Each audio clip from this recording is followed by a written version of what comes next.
দিগন্ত বিস্তৃত মাঠের চারিদিকে হলুদের সমারোহ, এ যেন প্রকৃতির এক জীবন্ত ক্যানভাস। মাঠের এই সৌন্দর্য আরও বাড়িয়ে দিচ্ছে মৌমাছির দল। ফুলে ফুলে মধু সংগ্রহের এ দৃশ্য মন কেড়ে নিচ্ছে প্রকৃতিপ্রেমীদেরও। ঝিনাইদহ সদর উপজেলার মিয়াকুণ্ডু গ্রাম সহ জেলার সব উপজেলার মাঠে মাঠে সরিষার সমারোহ। কৃষক বলছেন, গত বছর স্থানীয় বাজারগুলোতে চাহিদা ও দাম ভালো পাওয়ায় কৃষকরা এবার সরিষা চাষে আগ্রহী হয়ে উঠেছেন। এবছর আবহাওয়া অনুকূলে থাকায় ফসলটির ভালো আবাদ হয়েছে। প্রাকৃতিক দুর্যোগ না হলে এবারও ভালো ফলনের আশা তাদের। ধান কাটার পরে জমিটা পড়ে থাকার পরে এখন সরিষা করেছি। সরিষা উঠানোর পরে আমরা লাগাবো আবার ধান। 8-10 মণ শস্য পাই 1 বিঘা প্রতি, এতে লাভবান বেশি।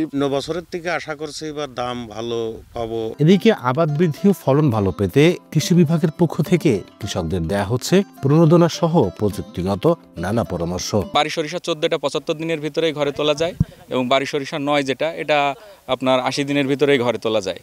কাজেই কৃষক যদি এই হারভেস্ট সরিষার ঘরে তোলার পরপরই সে বোরো ধানের আবাদ করতে পারে, কোনো সমস্যা হয় না। জেলা কৃষি সম্প্রসারণ অধিদপ্তরের দেওয়া তথ্য মতে এবছর জেলার 6 উপজেলায় 10,606 হেক্টর জমিতে 19,457 মেট্রিক টন সরিষার উৎপাদন লক্ষ্যমাত্রা ধরা হয়েছে।